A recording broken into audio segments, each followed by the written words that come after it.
Welcome back. We've got more breaking transfer news and it involves Chelsea. Straight to Gary Cottrell, who's out in Naples where they're playing in the Champions League this evening, and it's news of a departure. Gary, what can you tell us?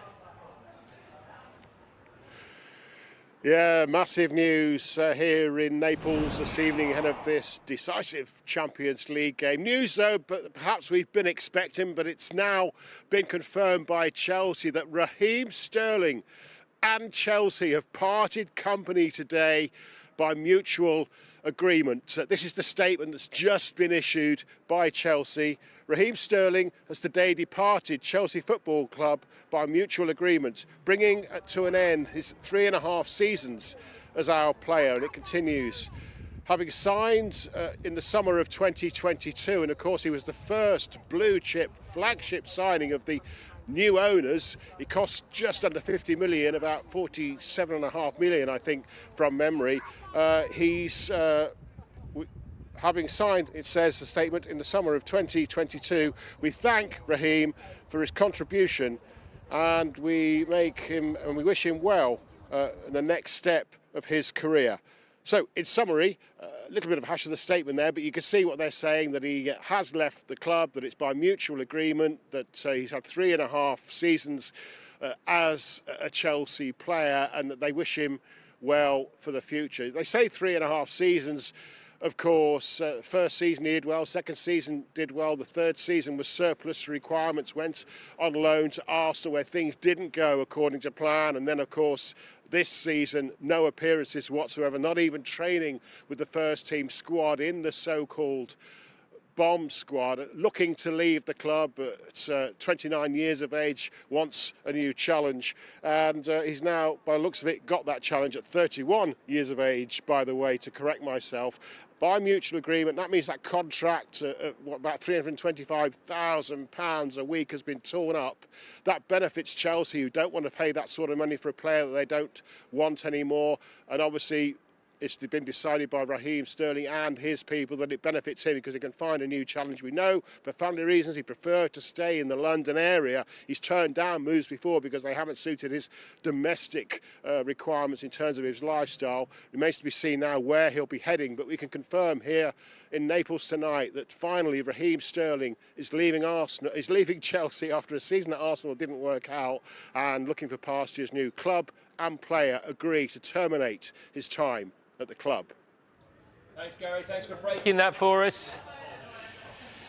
Right, I mean, it's come to an end, this saga, finally, by the sounds of it. And really, was this the only option to happen? And is this also the most sensible option for both of them? I think it is, and we don't know the details of the finances. I mean, Kaveh Solokol was telling us yesterday on Sky Sports News on the transfer show that the total value of Raheem Sterling's contract remaining was in excess of £20 million. So these are big numbers we're talking about here. He was in excess of £300,000 a week and wasn't playing. So it was a problem for him, it was a problem for Chelsea, and they've come to some agreement, some compromise between them where he's not going to get £20 million, but he's had some payoff to pay up the rest of his contract. And it means he's free to sign wherever he wants now. He can take his time in assessing his next move. He's not tied to the transfer window now, and nobody out there should think he's got to try and get a move in the next 5 days. He can take his time, take stock and talk to clubs beyond here for the rest of the season. It's just extraordinary that 3 seasons ago, Raheem Sterling was one of the best and most potent players in the Premier League. 3 years ago, England built their entire team around him for the World Cup in Qatar. 3 years ago, he was England's second highest scorer behind Harry Kane of the players that went to that World Cup.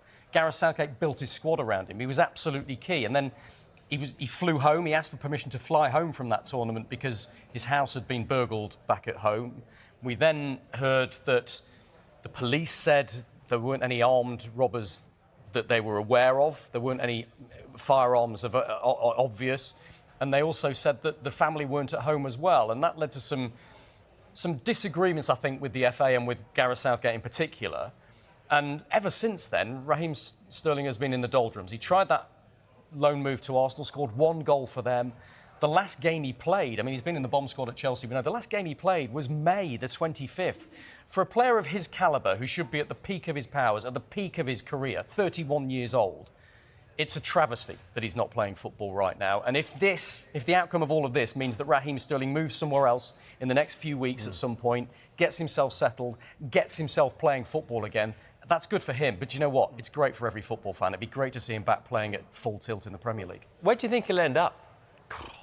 I think the issue now is there'll be no end of clubs that are interested in taking him, but there will be nobody prepared to pay him £300,000 a week. He will have to take a huge pay cut from here, Raheem Sterling, to continue his career wherever he goes. It's pretty clear that he wants to live in the southeast. He's had opportunities to move elsewhere in the country and turn those down. He wants to be with his family, and his family is very, very important to him. So his domestic situation is going to play a big part in the next decision that he makes, I think. In truth, he's a very rich man. He doesn't need the money. And so you can understand maybe why his family comes first from him. But it'll be really interesting to see